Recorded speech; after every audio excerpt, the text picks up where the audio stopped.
Hello, welcome students of standard 12th commerce. How are you? મજામાં હશો બધા એવી આશા સાથે. 12 કોમર્સના વિદ્યાર્થીઓ, લાસ્ટ લેક્ચરની અંદર આપણે ગ્રામરની અંદર 4 માર્ક્સનો મોટો વેઇટેજ ધરાવતો એવો ગ્રામરનો ટોપિક એટલે કે જેનું નામ છે ઇનડાયરેક્ટ સ્પીચ આપણે સ્ટાર્ટ કરી દીધો. અને ઇનડાયરેક્ટ સ્પીચમાં આપણે 2 પાર્ટમાં કામ કરી ગયા. પાર્ટ 1 જેમાં ઇનડાયરેક્ટ સ્પીચનો મિનિંગ, એનો કેવી રીતે ઉપયોગ થાય, કેટલા માર્કનું વેઇટેજ છે, કેવી ફોર્મેટમાં પૂછાય છે, આ બધું ડિસ્કસ કર્યું. અને પાર્ટ 2ની અંદર આપણે 3 golden rules of indirect speech ભણી ગયા. આ 3 ગોલ્ડન રૂલ્સથી આપણું 50% કામ છે એ પૂરું થઈ ગયું. ઇનડાયરેક્ટ સ્પીચ શીખવા માટે જે બેઝિક વસ્તુની જરૂરિયાત છે એમાંથી 50% કામ આ 3 ગોલ્ડન રૂલ્સથી પૂરું થયું. ફરીથી એ 3 ગોલ્ડન રૂલ્સને અહીંયા યાદ કરાવી દઉં, પછી આપણે આગળ વધીએ. હા, આજનો આ video A master table of indirect speech learn કરવાનું છે. આપણે સમજાવીશ હું તમને, અને એના વાક્યની પ્રેક્ટિસ પણ હું તમને કરાવીશ વિડીયોની અંદર. ત્યારબાદ થોડા વાક્ય હોમવર્કમાં પણ આપીશ. તો 3 ગોલ્ડન રૂલ્સની જો વાત કરીએ તો ઇનડાયરેક્ટ બનાવવા માટે ડાયરેક્ટ સ્પીચનું વાક્ય આપણને આપેલું હશે, જેમાં for example Raj said to Reena how are you question mark. આ વાક્ય છે તો આ ડાયરેક્ટ સ્પીચનું વાક્ય છે. કેમ ખબર પડે તો કે આમાં સ્પીકર આપેલો છે, લિસનર આપેલો છે, અને પછી ડબલ ઇન્વર્ટેડ કોમાઝની અંદર વાક્યની સ્પીચ એટલે કે સેન્ટન્સ આપેલું છે. આને જ્યારે આપણે ઇનડાયરેક્ટ સ્પીચ બનાવીએ ત્યારે 3 ગોલ્ડન રૂલ્સ એપ્લાય કરવાના છે.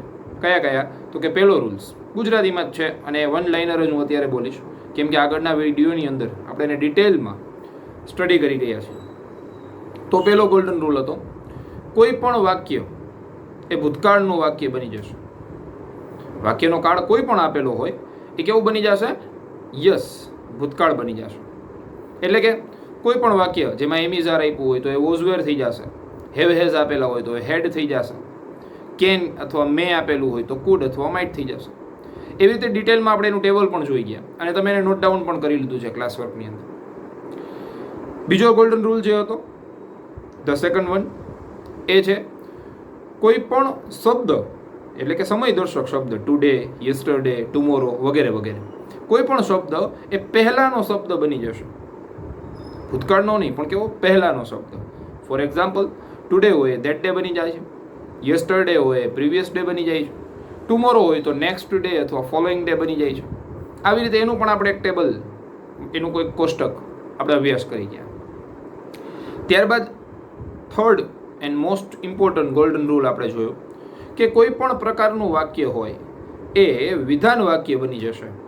ઇટ મીન્સ કે દરેક વાક્ય એક જ સરખી પેટર્નમાં ગોઠવાઈ જશે અને પેટર્ન રહેશે SVO, કર્તા, ક્રિયાપદ અને કર્મ. આ રૂલ પણ આપણે જોઈ ગયા અને આની પ્રેક્ટિસ પણ આપણે કરી ગયા. ફાઇન.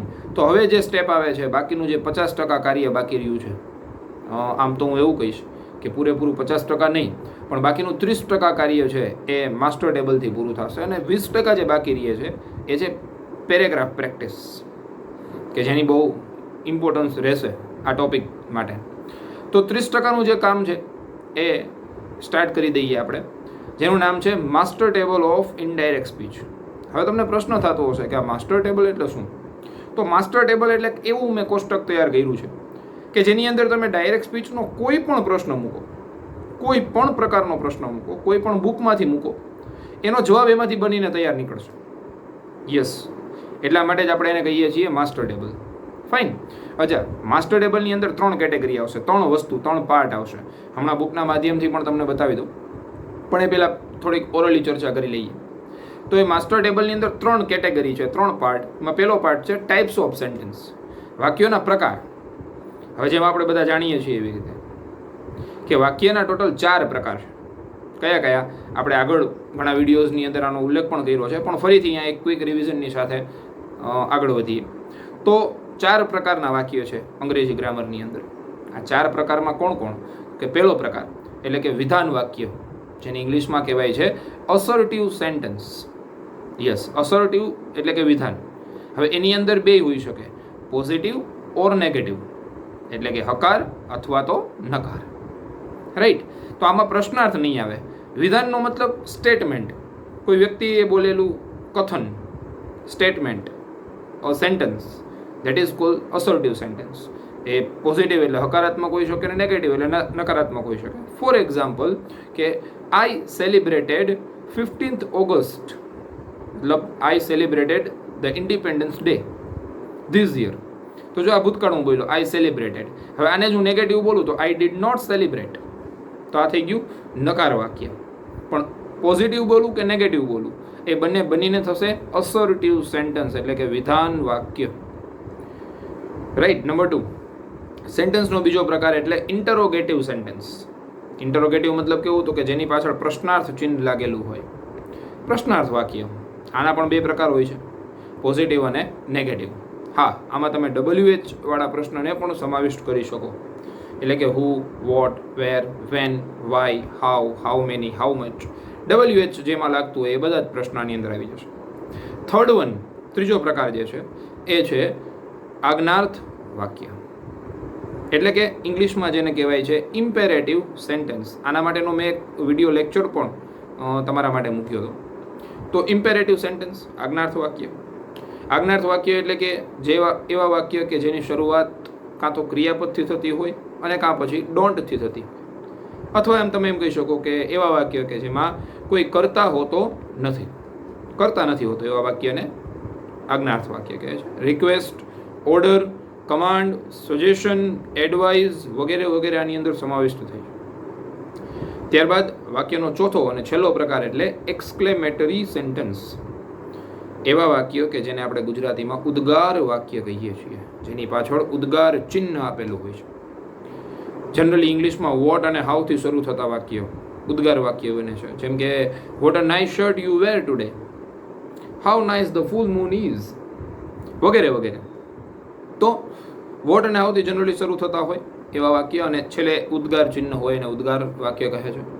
આ ચાર તો ખરા જ, પણ અહીં ઇનડાયરેક્ટ સ્પીચની જ્યારે આપણે વાત કરીએ છીએ ત્યારે મારે તમને આ ચારથી પણ એક વિશેષ, થોડું વધારે એક પાંચમો પ્રકાર શીખવાડવો છે, જે માર્કેટની અંદર ઘણા બધા ગ્રામર બુકની અંદર પણ જોવા મળતું નથી. અને અનફોર્ચ્યુનેટલી ઘણા બધા ગ્રામરના નિષ્ણાંત લોકોને પણ કદાચ ખબર નથી હોતી કે વાક્યના ટોટલ 5 પ્રકાર છે અને જે પાંચમો પ્રકાર આપણે ઇનડાયરેક્ટ સ્પીચમાં ઉપયોગ થાય છે એકદમ કોમન. રૂટીનમાં આપણે સૌથી વધારે આ 5મા પ્રકારનું જ વાક્ય ઉપયોગ કરીએ છીએ, પણ આપણે એને ક્યારેય કદાચ સાંભળ્યું નથી અથવા પ્રેક્ટિકલી જોયું નથી. યસ, તો આ 5મો પ્રકાર જે છે એ છે ઓપ્ટેટિવ સેન્ટેન્સ. ઘણા લોકો આને ઉદ્ગારની સાથે જોડી દેતા હોય છે, પણ ખરેખર ઉદ્ગાર વાક્ય અને ઓપ્ટેટિવ એ બે અલગ થઈ ગયું. ઓપ્ટેટિવનું ગુજરાતી કરીએ ને તો એવું થાય કે શુભેચ્છા દર્શક વાક્ય. જેમ કે આપણે થેન્ક યુ કહીએ કોઈને, કોંગ્રેચ્યુલેશન કહીએ છીએ, happy birthday, happy marriage anniversary એવું કહેતા હોય છે, હેપી જર્ની કહીએ છીએ. આ બધા જ વાક્ય જેમાં કંઈ શુભેચ્છા પાઠવવામાં આવે તો એ દરેક વાક્યને શુભેચ્છા દર્શક વાક્ય કહેવામાં આવે છે, જેને ઇંગ્લિશમાં ઓપ્ટેટિવ સેન્ટેન્સ કહેવાય અને ઇનડાયરેક્ટ સ્પીચમાં એનું અનેરું મહત્વ છે. તો આ થયો વાક્યનો પ્રકાર નંબર 5, ઓપ્ટેટિવ સેન્ટેન્સ એટલે કે શુભેચ્છા દર્શક વાક્ય. આને પણ આપણે માસ્ટર ટેબલમાં મૂકેલું છે. હવે માસ્ટર ટેબલમાં એક કેટેગરી થઈ ટાઈપ્સ ઓફ સેન્ટેન્સ, જે હું આ 5 બોલ્યો એ વિધાન, પ્રશ્નાર્થ, આજ્ઞાર્થ, ઉદ્ગાર અને શુભેચ્છા દર્શક, એટલે કે અસર્ટિવ, ઇન્ટરોગેટિવ, ઇમ્પેરેટિવ, એક્સક્લેમેટરી એન્ડ ઓપ્ટેટિવ. 5 પ્રકાર. જેવો વાક્યનો પ્રકાર એવું જ એનું રિપોર્ટિંગ વર્બ અને એવું જ એનું કનેક્ટર. હવે પ્રશ્ન એ થાય કે રિપોર્ટિંગ વર્બ ક્યાં ઉપયોગ કરવું સર? જે હું એક્ઝામ્પલ બોલ્યો વિડીયોની શરૂઆત કે Raj said to Reena how are you. Raj said to Reena. હવે જો રાજ અને રીના તો તમને ખબર પડી ગઈ, રાજ સ્પીકર બોલવા વાળો વ્યક્તિ છે, રીના છે લિસનર જે સાંભળે છે. તો બેની વચ્ચે શબ્દ ઉપયોગ થયો સેડ ટુ. આ સેડ ટુ ને કહેવાય છે રિપોર્ટિંગ વર્બ, જેને આપણે બદલવાના હોય છે વાક્યના પ્રકાર મુજબ. મતલબ જેવું વાક્ય એવું એનું રિપોર્ટિંગ. ટૂંકું ને ટચ તમે એને આ રીતે યાદ રાખી શકો કે જેવું વાક્ય એવું એનું રિપોર્ટિંગ અને જેવું રિપોર્ટિંગ એવું એનું કનેક્ટર. રાઈટ. જો આ રીતે યાદ રાખશો તો યાદ રાખવામાં સહેલું પડશે. ઓફકોર્સ બુકના માધ્યમથી તો હું હમણાં તમારી સામે આ ટેબલ મૂકું જ છું, જેને તમે નોટ ડાઉન પણ કરી લેશો ક્લાસ વર્કમાં. અને આ ટેબલને છોકરાઓ ખાસ પાકું કરી લેવાનું છે, એટલે કે જ્યારે આપણે પેરેગ્રાફ પ્રેક્ટિસ કરતા હોઈએ ત્યારે ફરીથી આ ટેબલ બુકમાં જોવું ન પડે એ રીતે. બને ત્યાં સુધી હું એટલું ક્લિયરલી સમજાવીશ કે તમારે ગોખવું નહીં પડે, પણ આ ટેબલને યાદ તો રાખવાનું છે. ફાઇન. શું છે? 5 પ્રકારના વાક્યો અને એ વાક્ય પ્રમાણેના રિપોર્ટિંગ વર્બ, એ રિપોર્ટિંગ વર્બ પ્રમાણેના કનેક્ટર. બસ આ 3 કેટેગરી રાખવાની છે યાદ. Types of sentence, reporting verb and connector. આ 3નું ટેબલ એટલે કે માસ્ટર ટેબલ, જેમાં આપણા મોટાભાગના પ્રશ્નોના જવાબ આવી જાય. જે ડિટેલમાં તમને ખબર પડશે ટેબલ જોઈને, અને ત્યારબાદના થોડાક સેન્ટન્સ તમારી સામે હું મૂકીશ કે જે સેન્ટન્સ કોઈ અસર્ટિવ હોય છે, કોઈ ઇન્ટ્રોગેટિવ હશે, કોઈ એક્સક્લેમેટરી હશે, કોઈ ઓપ્ટેટિવ હશે, એને આપણે ઇનડાયરેક્ટ બનાવતી વખતે ટેબલનો ભરપૂર ઉપયોગ કરશું. ફાઇન. તો જોઈએ master table of indirect speech અને એની સાથે સાથે practice of sum sentences. Yes, so this is what we called master table of indirect speech. See, types of sentences, 5 વાક્યો અલગ અલગ આપેલા છે અહીંયા, અને રિપોર્ટિંગ વર્બ, જેવું વાક્ય એવું રિપોર્ટિંગ, એ જ પ્રમાણે બદલશે કનેક્ટર. સ્ટાર્ટ કરીએ.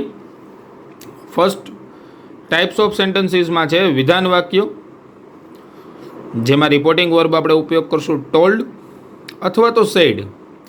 હવે આપણને એવું થાય કે ટોલ્ડ ક્યારે ને સેડ ક્યારે, રાઈટ? તો જો આપેલા વાક્યમાં સેડ ટુ આપેલું હોય ને ત્યારે ટોલ્ડ કરવું, અને જો સેઇઝ કે સે આપેલું હોય તો સેડ કરી દેવું. આ બે જ વસ્તુ યાદ રાખવાની છે વિધાન વાક્યમાં. સેડ ટુ આપેલું હોય, ટુ મતલબ ટોલ્ડ, આમ યાદ રાખજો. ટુ એટલે ટોલ્ડ, અને સે કે સેઇઝ આપેલું હોય તો સેઇડ, રાઈટ? આ સિવાય તમે ઇન્ફોર્મ્ડ, નરેટેડ વગેરે શબ્દોનો ઉપયોગ કરી શકો, પણ આપણે આ બે જ શબ્દ અત્યારે યાદ રાખીશું, ટોલ્ડ એન્ડ સેઇડ. ત્યારબાદ કનેક્ટર આપેલું છે ધેટ, એટલે આટલું જ યાદ રાખવાનું. વિધાન વાક્ય તો ટોલ્ડ અથવા સેઇડ, ટોલ્ડ કરી નાખો ડાયરેક્ટ તો પણ ચાલે, અને કનેક્ટર ધેટ. ક્યાં ઉપયોગ થાય, કેવી રીતે થાય, એ વાક્યની અંદર જોશું. ટેબલ સમજી લઈએ પહેલાં તો. પ્રશ્નાર્થ વાક્ય છે તો એની અંદર પ્રશ્ન એટલે પૂછવું. પૂછવું એટલે ઇંગ્લિશમાં કહેવાય આસ્ક. ઈડી લાગે છે કેમ કે દરેક વાક્ય કેવું બની જશે? યસ, ભૂતકાળ બની જશે. એટલે પ્રશ્નાર્થ આસ્કડ. બીજો શબ્દ એના માટે છે ઇન્ક્વાયર્ડ, જેને આપણે ઇન્ક્વાયરી કહેતા હોઈએ, ઉપયોગ કરી શકાય. કનેક્ટર છે ઇફ અથવા તો. આ ઓબ્લિક કર્યું એનો મતલબ અથવા થશે, અથવા WH વર્ડ્સ. હવે અહીંયા કન્ફ્યુઝન દૂર કરી દઉં, ક્યારે ઇફ અને ક્યારે WH. જો સાદું વાક્ય, સાદો પ્રશ્ન હોય તો ઇફ, WH વાળો પ્રશ્ન હોય તો WH. એટલે કે ડુ ડઝ ડીડથી પ્રશ્ન શરૂ થતો હોય તો ઇફથી જોડવું, અને જો what, where, when, why, how many, how much જે શબ્દ આપેલો હોય WH, એ જ શબ્દને કનેક્ટર તરીકે ઉપયોગ કરવો. For an example, Raj said to Reena do you like me, તો એને ઇફથી જોડાય. અને જો પ્રશ્ન આવો હોય કે Raj said to Reena what do you like, તો એને વોટથી જોડાય, રાઈટ? તો આ થયો પ્રશ્નાર્થ વાક્ય. ત્યારબાદ આજ્ઞાર્થ વાક્ય. આજ્ઞા 4 ફોર્મેટમાં હોય છે જનરલી. કાં તો ઓર્ડર હશે, કાં એડવાઇસ હશે, કાં રિક્વેસ્ટ હશે, કાં પછી સજેશન હશે. જે આપણને સેન્ટન્સનો ભાવ લાગે, એટલે કે જેવું સેન્ટન્સ આપણને લાગે, ઓર્ડર હોય તો ઓર્ડર્ડ, સલાહ હોય તો એડવાઇઝડ, વિનંતી કરેલી હોય તો રિક્વેસ્ટેડ, પ્લીઝ જનરલી શબ્દ આપેલો હોય ત્યારે રિક્વેસ્ટેડ જ ઉપયોગ કરવું, અને જો સૂચન આપેલું હોય તો સજેસ્ટેડ. અહીંયા એનું કનેક્ટર છે ટુ અથવા નોટ ટુ. ટુ પોઝિટિવ વાક્યની અંદર, નોટ ટુ નેગેટિવ વાક્યની અંદર, રાઈટ? ત્યારબાદ સેન્ટેન્સ ટાઈપ નંબર 4, ઉદ્ગાર વાક્ય. ઉદ્ગાર એટલે કે એક્સક્લેમેટરી સેન્ટેન્સ. હવે જેવું એનું નામ એવું જ એનું રિપોર્ટિંગ વર્બ તમે જોઈ શકો સ્પેલિંગ. એક્સક્લેમેટરી તો એક્સક્લેમ્ડ, સ્પેલિંગમાં ખાસ આઈને ભૂલાય નહીં, EXCLAIMED, એક્સક્લેમ્ડ વિથ. હવે અમુક ફિલિંગ્સના નામ છે. જો ઉદ્ગાર વાક્ય એટલે ફિલિંગ્સ શેર કરતું વાક્ય, રાઈટ? લાગણીઓ દર્શક વાક્ય, જેને ગુજરાતીમાં લાગણીઓ દર્શક પણ કહી શકાય, ઉદ્ગાર પણ કહી શકાય. તો જેવી લાગણી એટલે કે જો ખુશીની લાગણી હોય તો જોય, દુઃખની લાગણી હોય તો સોરો, આશ્ચર્યની લાગણી હોય તો સરપ્રાઇઝ, વખાણ કર્યા હોય તો પ્રેઇઝ, વગેરે વગેરે કોઈ પણ લાગણી તમે ઉપયોગ કરી શકો. ઇન કેસ કોઈ એવું કે સર ખબર ન પડી, જોય, સોરો કે સરપ્રાઈઝ શું છે કંઈ આઈડિયા જ ન આવ્યો, તો તમે ડાયરેક્ટ આટલું જ લખી શકો, exclaimed. Example, Raj said to Reena, what a nice shirt you have. તો Raj exclaimed with joy to Reena. હવે આ ન ખબર પડી વિથ જોય તો એને હાઇડ કરી દો, તો ખાલી આટલું રહેશે, રાજ એક્સક્લેમ્ડ રીના ધેટ. અહીંયા કનેક્ટર ફરીને પાછું શું થઈ જાય છે, ધેટ. રાઈટ. તો આ બે રીતે તમે એને બનાવી શકો. ત્યારબાદ છે શુભેચ્છા દર્શક વાક્ય, જે મેં તમને કીધું હતું બહુ ઓછી ગ્રામર બુકમાં જોવા મળે છે, અને that is very most important sentence. રૂટીનમાં તો આપણે આનો બહુ જ ઉપયોગ કરીએ છીએ. શુભેચ્છાઓ પાઠવવી એકબીજાને, કોઈને હેપી બર્થડે કહી દીધું, ક્યાંય હેપી મેરેજ એનિવર્સરી કહી દીધું, કોઈને હેપી જર્ની બહાર ફરવા જાય છે ત્યારે કહી દીધું, થેન્ક યુ, સોરી વગેરે વગેરે તો આપણે બહુ જ ઉપયોગ કરીએ છીએ. તો આ ટૂંકા ટૂંકા વાક્યના જે કટકા છે એને મેં એક પાર્ટમાં સમાવિષ્ટ કર્યા છે, જેનું નામ છે શુભેચ્છા દર્શક વાક્ય, જેને ઇંગ્લિશમાં OPT ઓપ્ટેટિવ સેન્ટન્સ કહેવાય છે. હવે ઓપ્ટેટિવમાં કાંઈ ન સમજાય તો વિશ્ડ કરવું એટલે કે શુભેચ્છા આપવી. અચ્છા, થેન્ક યુ લખેલું હોય તો ડાયરેક્ટ જ એનો ઉપયોગ કરી લેવાય અને બનાવી દેવાય થેન્કડ. આશીર્વાદ આપ્યા હોય, may you live long, God bless you વગેરે વગેરે, તો બ્લેસ્ડ. અને કર્સ બહુ ઓછા રેર કેસમાં જ ઉપયોગ થશે, 1% કેસમાં. કર્સનો મતલબ થશે શ્રાપ આપવા, શાપ, અભિશાપ આપવો, બરાબર છે, પણ બહુ ઓછા કેસમાં ઉપયોગ થશે. જનરલી વિશ્ડ, થેન્કડ અને બ્લેસ્ડ. યસ, કનેક્ટર ફરીથી અહીંયા ધેટ. અહીંયા તમને થશે કે સ્ટાર ઉપર જે માર્ક કરેલો છે શેના માટે છે, આ છે ઇફ નેસેસરી. ઇફ નેસેસરી મતલબ જો જરૂર હોય તો જ કનેક્ટર મૂકવું, બાકી જો અહીંથી જોડાઈ જતું હોય વાક્ય તો મૂકવું નહીં. એનું એક એક્ઝામ્પલ આપી દઉં, Raj said to Reena thank you very much. આવું વાક્ય આપ્યું છે, રાજ સેડ ટુ રીના, એ ડબલ ઇન્વર્ટેડ કોમામાં છે, થેન્ક યુ વેરી મચ. તો આને આપણે ડાયરેક્ટ આમ જ જોડી દઈશું, રાજ થેન્કડ રીના, ફૂલ સ્ટોપ. બહુ શોર્ટ એન્ડ સ્વીટ વાક્ય છે, જો એકવાર સમજાઈ જશે તો સૌથી સહેલા, ઉપર બધા કરતાં સહેલામાં સહેલા વાક્ય થશે. રાઈટ. તો આ હતું આપણું માસ્ટર ટેબલ. ફરીથી જોઈ લ્યો એક વખત અને નોટ ડાઉન તમે સાથે જ કરતા જતા હશો. Types of sentence, reporting verb, connector and 5 પ્રકારના વાક્યો, એ પ્રમાણેના રિપોર્ટિંગ વર્બ, એ પ્રમાણેના કનેક્ટર. રાઈટ. હવે આના બેઝ ઉપર આધારિત જે સેન્ટેન્સીસ છે એને એક વખત જોઈ લઈએ, એટલે તમને ખબર પડી જાય કેવી રીતે વાક્ય બને. અને ત્યારબાદ હું તમને અમુક વાક્ય બોલીને હોમવર્ક તરીકે પણ આપી દઉં, જેને તમે હોમવર્કમાં પ્રેક્ટિસ કરશો. So let's see the sentences of imported master table. So here we go. He said to me, vote a brilliant person you R. હવે જો પાછળ એક માર્ક આપેલો છે, જેને તમે ધ્યાનથી જોશો તો ખબર પડશે, ઉદ્ગાર ચિહ્ન કહેવાય છે ને, એક્સક્લેમેટરી સેન્ટન્સ. તો આને કેવી રીતે બનાવશું? એક વસ્તુ યાદ રાખજો કે આ સ્પીકર અને લિસનર ક્યારેય બદલતા નથી, જે હોય છે એઝ ઇટ ઇઝ રહે છે. હી રિમેન્સ હી, મી રિમેન્સ મી, તો એઝ ઇટ ઇઝ રહેશે. વચ્ચે સેડ ટુ નીકળી ગયું અને ટેબલ પ્રમાણે જોઈએ તો ઉદ્ગાર વાક્યની અંદર એક્સક્લેમ્ડ, જો મેં લખેલું છે, હી એક્સક્લેમ્ડ વિથ પ્રેઝ. જો વિથ પ્રેઝ મતલબ વખાણ કર્યા, આ વખાણની લાગણી હતી, તો અહીંયા એ આપણે લખ્યું. ઇન કેસ જો એને આ ન સમજાણું કે પ્રેઝ શું કામ સર, તો એને આ કટકો કાઢી લેવાનો, એને આટલું જ લખવાનું, he exclaimed me. Right. He exclaimed with praise to me, connector થશે ધેટ. વાક્ય આખું હતું, what a brilliant person you are. એને વિધાન બનાવવું પડશે. આપણા જે 3 ગોલ્ડન રૂલ્સમાંથી એક રૂલ છે કે you are a brilliant person. Right. ફરીથી, you are a brilliant person. ન સમજાય તો કરતાં પહેલાં નંબર 1 યુ, પછી ક્રિયાપદ આર, અને પછી વધારાનું કટકો અ બ્રિલિયન્ટ પર્સન. હવે એને ઇનડાયરેક્ટ બનાવીએ તો યુ. હવે અહીંયા એક ખાસ ધ્યાન રાખજો, યુને આપણે યુ જ નથી લખ્યું, અહીંયા મેં કરી નાખ્યું છે આઈ. કેમ એવું થયું? તો કે યુ એટલે કોણ હશે? જનરલી વિચારો તો યુ એટલે સામેવાળો વ્યક્તિ, સામેનો વ્યક્તિ. હવે જે સામેવાળો વ્યક્તિ છે એ અહીંયા જોવાનું કે સામેનો વ્યક્તિ એટલે બીજો વ્યક્તિ. બીજો વ્યક્તિ કોણ છે? મી. તો મીમાંથી બની જશે આઈ. ફરીથી એકવાર, યુ એટલે સામેનો વ્યક્તિ, બીજો વ્યક્તિ, અહીંથી શરૂ કરો તો આ પહેલો વ્યક્તિ અને આ બીજો વ્યક્તિ. તો બીજો વ્યક્તિ મી છે એટલા માટે આઈ. જો અહીંયા હિમ હોત તો અહીંયા હી આવી જાત, અહીંયા હર હોત તો અહીંયા સી આવી જાત. રાઈટ. That I. હવે આરનું વોઝવેરમાંથી was, I was a brilliant person. આ વાક્ય અહીંયા પૂરું થાય છે. He exclaimed with praise to me that I was a brilliant person. Right. ત્યારબાદ second sentence. She said to him. જોજો પ્રશ્ન. Why don't you learn new languages? પ્રશ્નાર્થ ચિહ્ન એટલે કે ઇન્ટ્રોગેટિવ સેન્ટેન્સ. તો ઇન્ટ્રોગેટિવને બનાવીએ ફરીથી. સીનું સી, હિમનું હિમ જ રહેશે, પણ સેડ ટુ નીકળીને થઈ જશે આસ્ક્ડ. સી આસ્ક્ડ હિમ. હવે જોજો ધ્યાનથી, WH છે તો કનેક્ટર તરીકે એને જ જોડવાનું, વાયનું વાય. બાકીનો કટકો આટલો છે. ડોન્ટ યુ લર્ન, એમાં કરતા આગળ લઈ આવો યુ ડોન્ટ લર્ન, એટલે સેન્ટેન્સ બની જશે આપણું વિધાન વાક્ય. રાઈટ. ત્રીજા નિયમ પ્રમાણે યુ ને મેં અહીંયા કરી નાખ્યો છે હી. ન સમજાય તો ફરીથી, યુ એટલે બીજો વ્યક્તિ આમાં કોણ છે? સી કે હિમ? યસ, હિમ. હિમમાંથી બની ગયું છે અહીંયા હી. ડોન્ટનું થઈ જશે ડીડન્ટ. દરેક વાક્ય ભૂતકાળ બની જશે એ નિયમ પ્રમાણે. પછી ક્રિયાપદ એઝ ઇટ ઇઝ લેશે. લર્ન, ન્યૂ લેંગ્વેજીસ, અને પ્રશ્નાર્થ ચિહ્ન નીકળીને થઈ જાય છે ફૂલ સ્ટોપ. તો વાક્ય બોલું છું ફરીથી. Answer. She asked him why he didn't learn new languages. Right.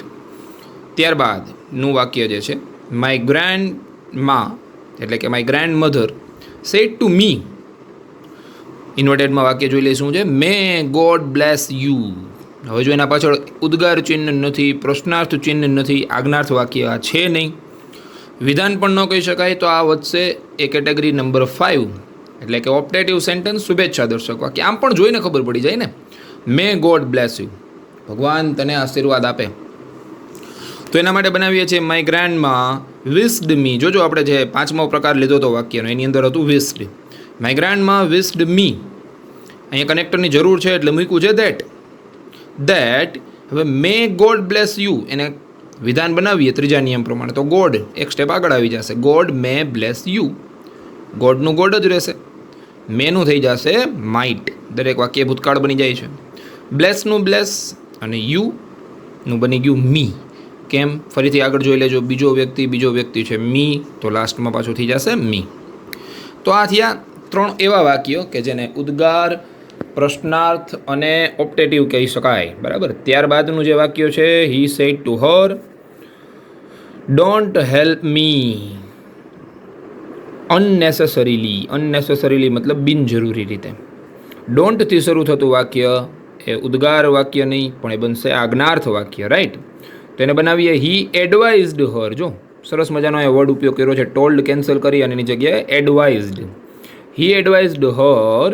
ધેટથી નહીં જોડાય, ડોન્ટ છે એટલે નોટ ટુ. સર ડોન્ટ ન હોત ને આટલું જ હોત હેલ્પ હિમ, તો થઈ જાત ટુથી જોડાત ટુ હેલ્પ હિમ. સાવ સિમ્પલ. ડોન્ટની જગ્યાએ not to, help him unnecessarily as it is. તો આ થઈ ગયું વિધાન વાક્ય. ફરીથી ઇનડાયરેક્ટ સ્પીચની અંદર તો જે અઘરા 4 ટાઈપ હતા એ મેં લઈ લીધા છે આની અંદર. અસર્ટિવ આમાં હું નથી મૂકતો. વાત છે હવે હોમવર્કની. તો હું વાક્ય બોલું છું અને એ વાક્યને તમારે નોટ ડાઉન કરતું જવાનું છે. ખાસ પહેલું વાક્ય, Rahul said to Rina. Rahul said to Rina. વિડીયોને તમે પોઝ કરીને પણ લખી શકો. What are you doing? પહેલું વાક્ય. બીજું વાક્ય, Rohan said to Mohan don't disturb me. Rohan said to Mohan don't disturb me. ત્યાર પછીનું વાક્ય, Raj said to Priya what a nice shirt you have. Raj said to Priya what a nice shirt you have. એના પછીનું વાક્ય, I said to my father please help me. I said to my father please help me. અને last વાક્ય, Shreya said to Meena thank you for your help. Shreya said to Meena thank you for your help. તો આ 5 વાક્ય તમે પૂરા કરી લેજો class વર્કની અંદર જ, અને આ બધું નોટ ડાઉન કરી લેજો. મળીશું ફરીથી એકવાર નવા વિડીયોની અંદર. હા, હવે ડાયરેક્ટ સ્ટાર્ટ કરીશું આપણે પેરેગ્રાફ પ્રેક્ટિસ. રાઈટ. સો ટિલ દેન, ગુડ બાય.